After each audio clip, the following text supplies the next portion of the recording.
May the words of my mouth and the meditations of our hearts be always pleasing to you, O Lord, our strength and our Redeemer. Amen.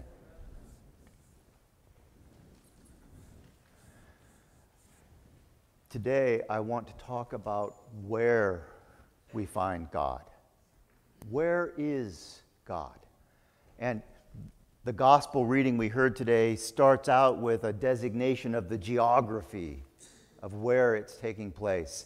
Jesus is in the region between Jerusalem and Samaria. He's traveling to Jerusalem, but at this moment in the story, he is in between places. He is in neither place.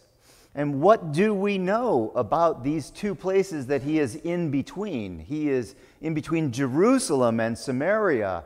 Now, you may recall that when he was in Samaria, he had that debate with the woman at the well. She said, you worship God in Jerusalem, but we worship God here, right? That's that conflict between these two peoples, the Jews and the Samaritans. The Jews have decided that God is found in the temple, and that it is through worship in the temple that we encounter God and get right with God. And the Samaritans have said, no, we have always worshiped God here. We've always made our own sacrifices here. We don't have to go to the temple to make a sacrifice. God is here in Samaria. And so there's Jesus, and he's in between those two places. So he's in neither place where people claim God to be found. He's in a boundary place. You could even argue that this is a godless place. It's not Jerusalem or Samaria. And who does he encounter there but 10 lepers?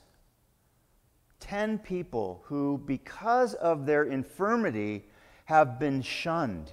They have been banished from their own lives, from their own villages, from their own towns, from their own livelihoods, from their own families, because that's what was done in those days with someone with a visible a disease like leprosy. And you know, the Bible commentaries all say it probably wasn't Hansen's disease. It wasn't the leprosy we call leprosy. It was a skin disease of one kind or another. It was obvious, it was visible, and nobody wanted it. And so they were shunned. That's what was done. So there they are in this borderland where God is not found. It's not Jerusalem and it's not Samaria. It doesn't matter what your opinion is. This isn't the place. And Jesus shows up. And they see him and they recognize the presence of God, and they go to him and they say, heal us, please. If you choose, you can make us well.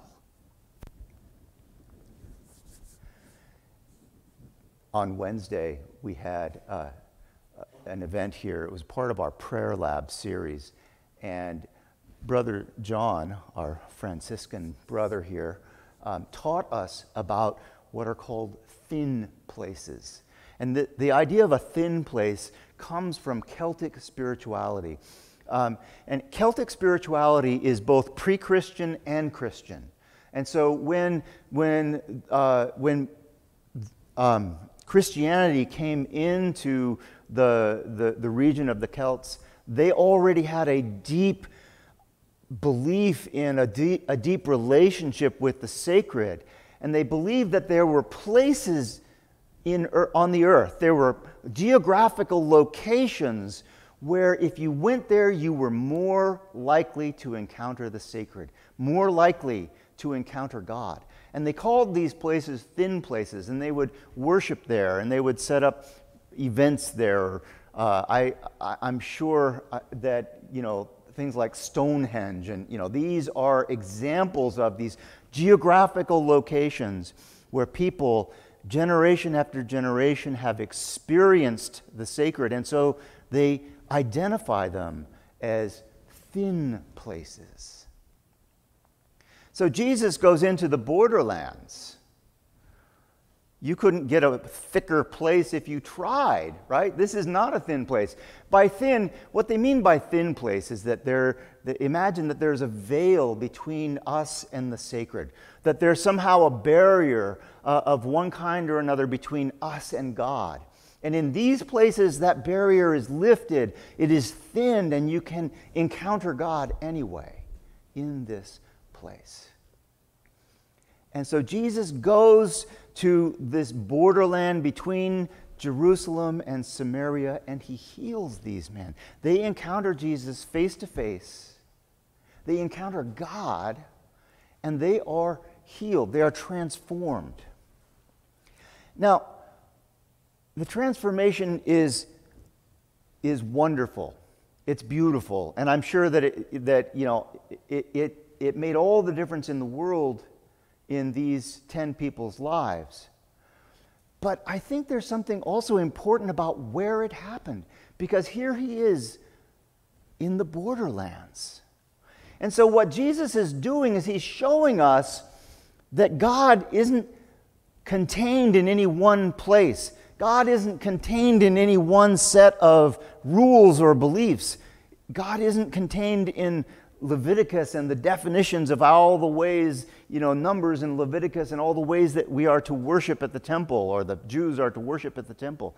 And God isn't contained in the Samaritans' version of the Bible and their rules about how sacrifices should be done. But God can actually be encountered in these places, these thin places. Have you ever had an experience where you felt like God was just present, or the sacred was just more present? I've heard people describe literal mountaintop experiences like this, where you look out from a mountaintop and the vista it's so overwhelming. It fills you with awe. And in that sense of awe, you become aware that there's something greater happening here, right? In that sense of awe, there's a sense of our connection to the rest of God's creation. When John was talking on Wednesday night, I remembered an experience of a thin place that I had, and I think I was about 10 years old when this happened. I was just a little squirt. And at the time, my family lived in a small mining town in Peru, and it was very desert. There were no plants, and my buddies and I, what we did for fun was we rode our bicycles around. I had a Schwinn Stingray. It was very cool, with high handlebars, yeah, and a banana seat. That's right. Sarah knows what I'm talking about. I had a slick. The back tire was a slick, which makes you go faster. Yes, it does. I know that for a fact. And so we would ride our bicycles all over the place, and the place where we lived was a peninsula, and at the end of this peninsula was a bird reserve, and you weren't allowed to go there. But you could go across the peninsula to the other side, and it was a long ways. It was probably 1.5 miles. And when you get to the other side, it was all cliffs, and the cliffs were tall, probably, 40, 50 feet tall, enough that you wouldn't want to fall off of them because you couldn't get back up. And what was at the bottom of the cliffs was the ocean smashing into the cliffs, all right? And so one day, one of my buddies said, "Hey, do you know where Brian rode his motorcycle off the cliff?" And there was this legend that somebody had ridden a motorcycle off the cliff. And we all said, "No." He says, "I know where it is." And so, of course, this group of 5 or 6 10-year-old boys decide we have to go see the place where so-and-so rode his motorcycle off the cliff.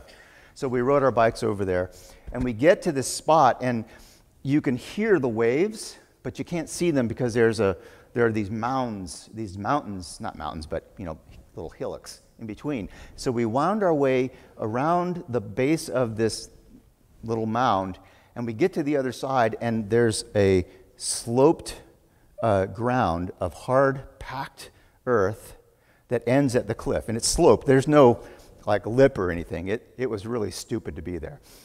So we get out there and we figure out that if we stay about 10 feet back, we can kind of hook our heels into the ground And we sit there, and the waves are coming in, and every time a really big wave comes in, the water flies up. I mean, like you can see, it wasn't waves, but it was the foam, right, or the spray is flying up in front of us, and the ground is just a little bit wet there.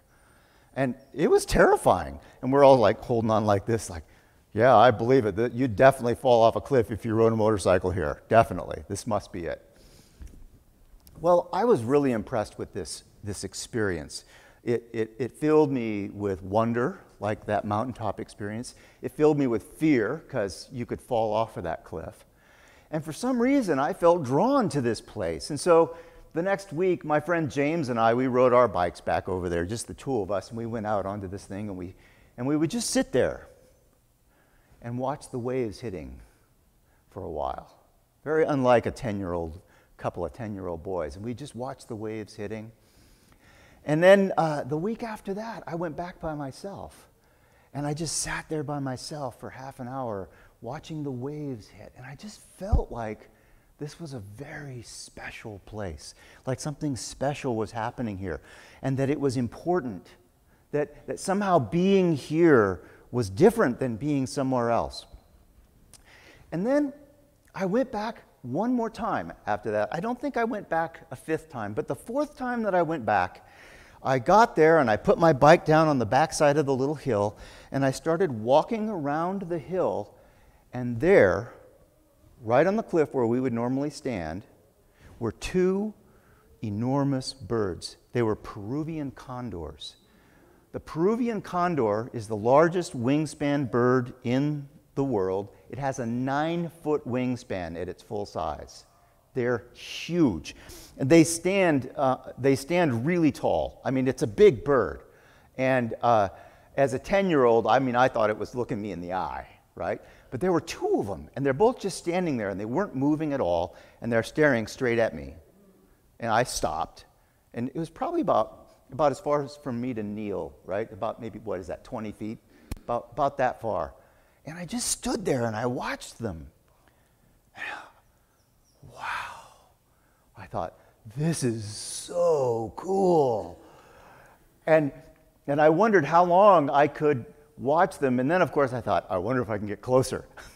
and I moved 1 foot, and one of the two birds turned and just gracefully went like this. Its wings went out like this, and it was flying. It just soared out over those crashing waves. And the other one stood there, the bigger of the two stood there staring at me, and so I put my foot back. And maybe, I don't know, it wasn't long after that, that one also turned and spread its wings and just soared out over, I mean, I don't even know how, I don't believe I saw them flap at all. They just put their wings out and away they go. It was a moment of wonder. And if ever there was a thin place, that has to be it. I don't know if the kid actually rode his motorcycle off the cliff there. I hope not. I hope not. Poor guy. That did happen, but I don't know. I have no idea where it happened. And